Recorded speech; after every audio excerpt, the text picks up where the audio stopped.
بسم الله الرحمن الرحيم والصلاة والسلام على رسول الله. Assalamu alaikum. Today I will talk about external features, specifically intention, recipient, and medium.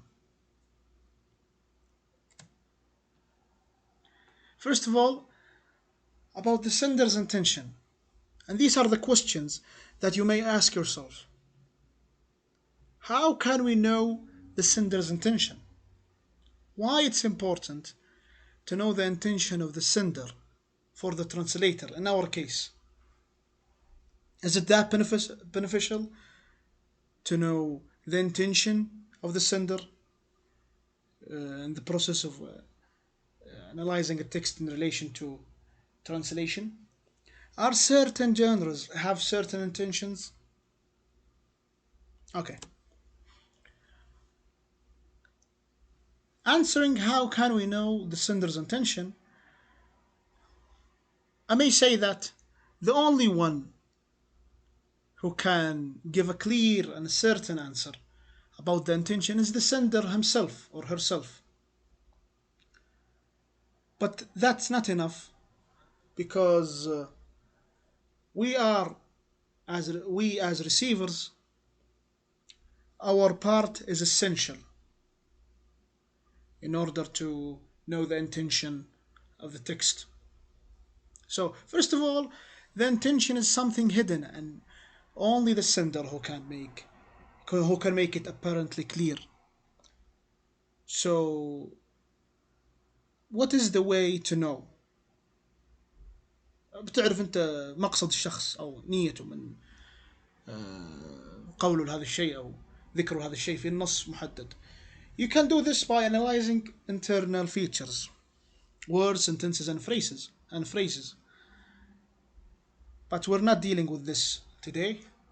We're dealing with external features. And by external features,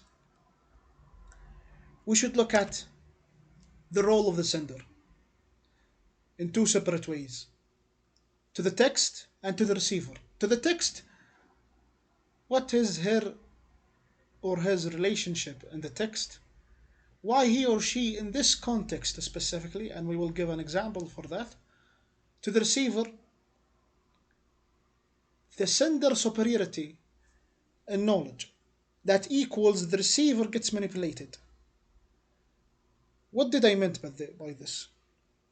Let's see a video that I watched a week ago. Okay, the Newcastle United Saudi takeover, Muslim Jordi podcast.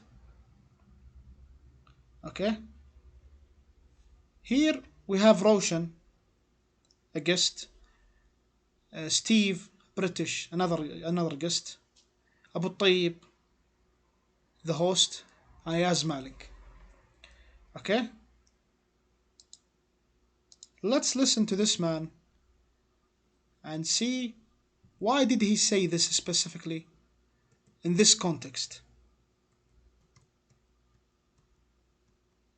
Okay, from here, yeah.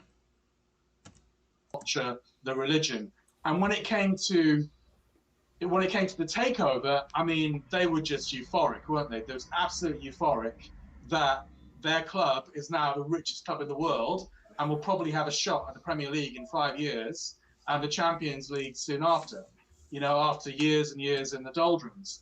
And they really weren't that bothered about human rights or any of that geopolitics. I mean, a few gave the impression that deep down they weren't comfortable about it, but ultimately, Newcastle United is the center of their lives, and that trumps everything else. So that was the sentiment I got. It didn't really change my mind, if I'm honest. Before I went up there, I thought, because obviously I've been to Saudi Arabia, I know the culture, and obviously this is the heartland of Islam, so all Muslims know a lot about Saudi Arabia.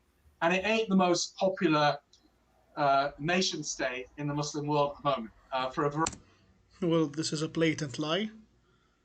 But carry on, Roshan. variety of reasons. We could go into that, but really, really briefly. I mean, obviously, they've conducted a very brutal war in Yemen these last few years. Hundreds of thousands have died. Millions are on the verge of starvation. Okay. After all of these lies, we heard from Roshan, I was asking myself, why did he say that? Okay, why? What is his intention to say that? Okay, so here Roshan, his role is ambiguous to me, and also his social life background, uh, everything that may he experienced in life. So I put a comment here, okay, and the answer was clear. Roshan is an Iranian mouthpiece. He used to work for the now banned Iranian Press TV channel. Okay, he also supports the Iranian intervention in Syria, propping up Assad. Okay, so when we look when we look back here, okay, to the receiver, okay, the sender superiority in knowledge equals the receiver gets manipulated. Who was the receiver in this video?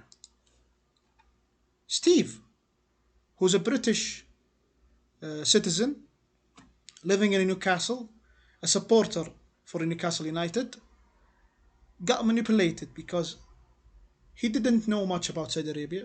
He didn't know much about Islam and Islamic culture and Saudi culture.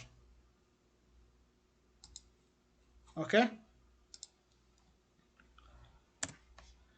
why it's important to know the intention of the sender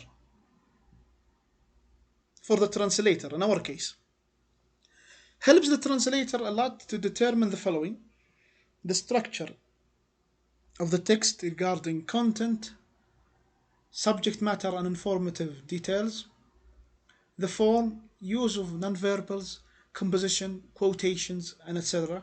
Quotations like these Roshan was using, brutal war on all of these slides. Okay, also gives a brief idea to the receiver what to expect from the text. Are certain genres